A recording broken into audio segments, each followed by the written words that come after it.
up, y'all? Man, got my fresh haircut. I'm finally back in action. I went 3 weeks without a haircut, y'all. So recording these videos with them out of them hats on, and just like trying to brush my hair down, lay it down a certain way, it was very difficult. So I'm so glad I could get on here with a haircut. Anyway, that's beside the point, y'all. That's beside the point. But I wanted to this video gonna be just a little different, right? So I was having a conversation with my girlfriend, right? Having a conversation with her, and we were talking about sex before marriage, right? And I was talking to her about like my perspective on this. She stopped me. She was like, "Babe, that's really good, babe. You should make a video on that." And I said, maybe you're right. So I took up on that advice. So that's what this video is. I'm finna talk about something I ain't never talked about before, like on camera, which is sex before marriage. And I've always been kind of hesitant, like walking on a fine line, like talking about this, because it's kind of uncomfortable, like talking about sex and stuff like that. And like a lot of this goes against like culture, like society and the culture today, like promotes sex. It promotes like sexuality and, you know, like the funness of like, you know, living free and, you know, sleeping who you want and, you know, and like sex is how you grow more intimate with people, with one another, which can be true. Like there is intimacy than sex, right?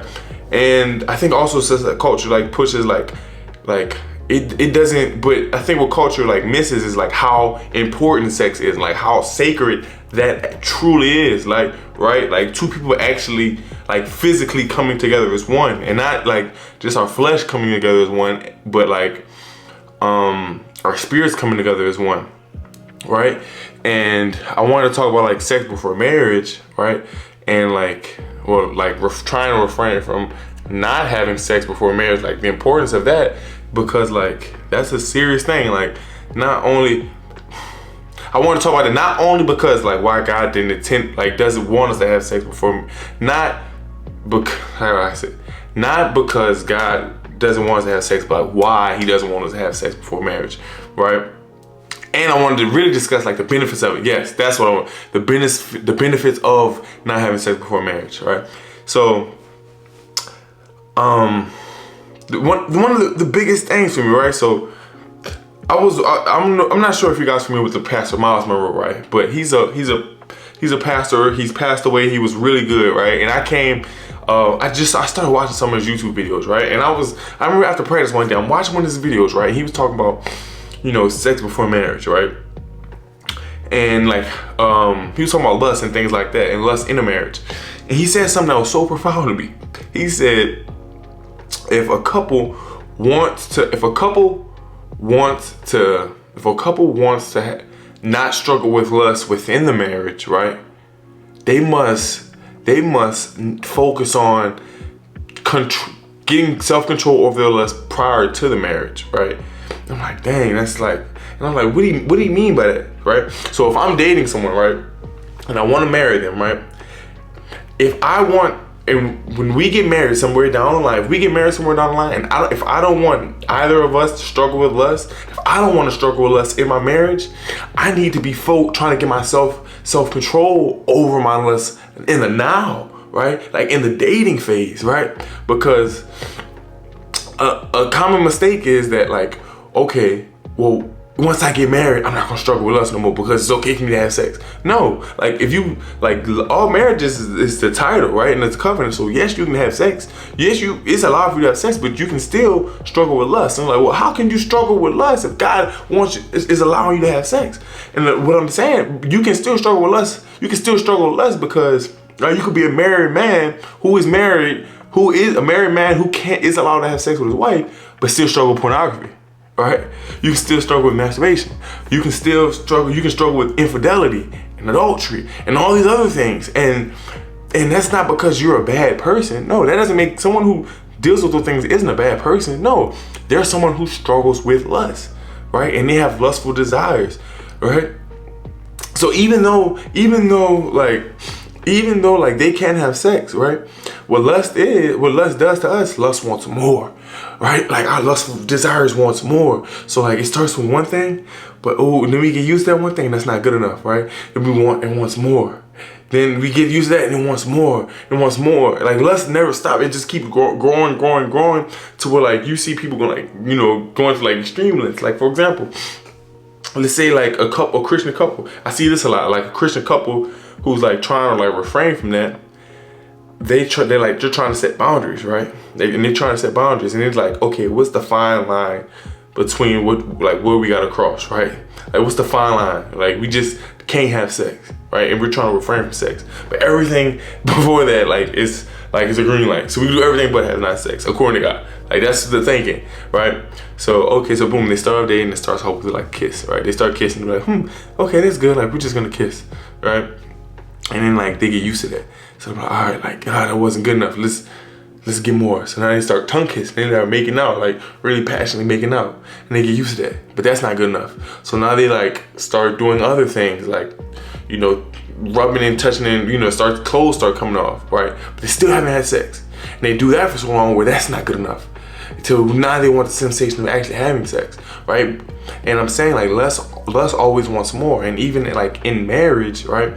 In marriage, like even if someone struggles with lust always wants more. So although they may be, it's okay for them to have sex with their partner, but lust always wants more. So they want more than just having sex with their partner. They want more than that. They want a deeper satisfaction, right? So that's why God doesn't want us that's why God wants us to not have sex before marriage, because if we don't do that, that means it can help us take better control of our lust. Because the thing with lust is a temptation, and temptation will always be there throughout the coursehood of our lives. Like from the time you're a 14-year-old boy to a 7-year-old man, he's still gonna have lustful temptations that come in his mind, right? Like the thought's gonna be there. It's on what you do with that thought, right?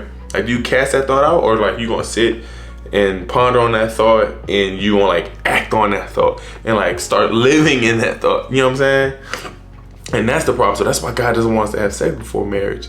And also what sex does is, and I'm gonna start wrapping this video up, the thing about what sex does is sex hurts like how we view things. Like sex can cloud our judgment, because like I said earlier in the video, sex is such a intimate and personal thing, right? Sex is such an intimate and personal thing, and like it's like you become one with somebody. So when you become one with somebody, like you become like this, and to like break apart is like you literally become one. And imagine my hands. See how my hands are like this?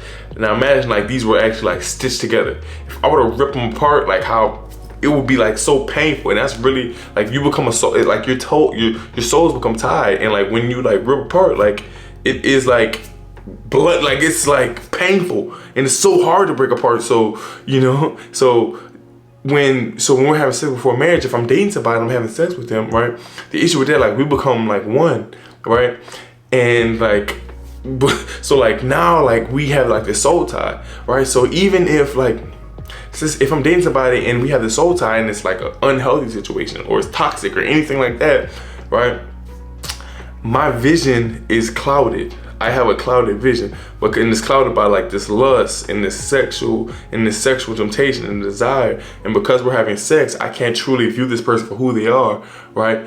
And like, so I can't view this person for who they really are, and like all the red flags and all the like the bad things that's like all the like this person might not be the person for me, but like I'm having sex with this person, and like this like I have this intimacy, and I'm blinded by all this like it's a clouded, like I'm driving, and this is the example I told my girlfriend, like it's like I'm driving and it's like foggy, so like I can really only like 50% see what's in front of me. But like since it's cloudy, I can't see like what's far ahead. I can only see like what's right here in my face, right? If I'm driving and it's foggy outside.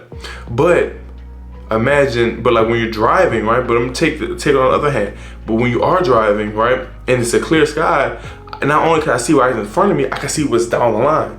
And what I'm saying is, when you're dating somebody, you're not only dating from what you see right now, you need to date them for like what you see down the line with them, right?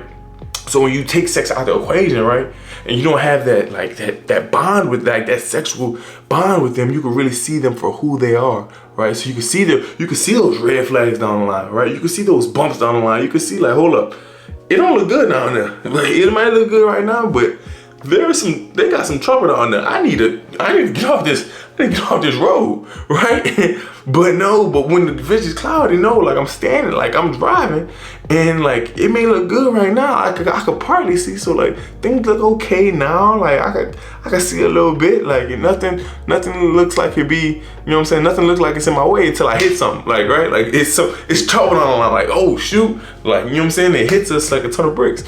And like we do that to ourselves, like right? Because with sex before marriage, like I said, it's such an intimate thing.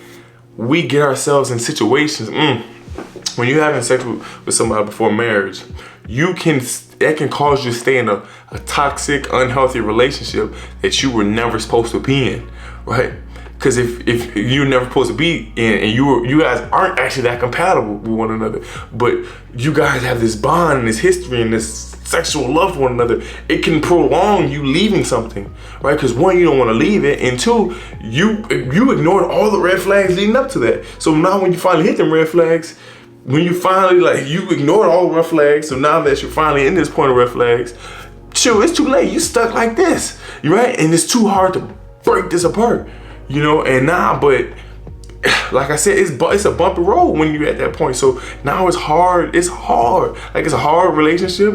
It's ugly. It's unhealthy. It's manipulative. And now you're stuck in this situation. And it's like, would we do that to ourselves? And God is not saying don't have sex before marriage because I just don't like it. No, God is saying not to have sex before marriage because there's so many bad things that come with that. Like there's so many things that come like that this bleeds into like I said, I mentioned, and there's so much that I'm missing out. Like it being like I mentioned like lust in your marriage, and like it can really make you choose someone that you're not supposed to be with, and like you see what I'm saying? And I'm missing on a whole bunch of things like the STDs that can come with it, right? The having a child outside of wedlock, like there's nothing wrong with somebody who has a child outside of wedlock, all right? There's nothing wrong with that, but anybody who's in that situation, they're grateful for their child, right? There's nothing wrong with that, but that's no one's ideal situation. Like all of us, when we think to have kids, we hope that it's somebody that we're married with someday, right? That makes sense? And there's, like I said, there's nothing wrong with if you have, if you had a kid outside of marriage, there's nothing wrong with that. Like I got family members like that. I got a bunch of friends that have been like that. I got friends who had kids outside of marriage. There's nothing wrong with that. But all of us, when we think to have kids someday, we envision this with, the person that we marry, right? And I'm saying like, if you can have the self-control and discipline to not have sex before marriage, you are saving yourself from a lifetime of trouble. And I'm getting a phone call from my girlfriend now. So look guys, I'm getting a phone call from my girlfriend now, who I told y'all who told me to make this video. So I'm gonna have her sign us out. So I'm at the end of this video. Hey babe, tell them goodbye. Bye. No, like how do I usually close on my videos? You know? All right, just tell them. All right, so you close it out. How are we gonna close this out? Give me some. Good night. Y'all heard it here first. We out.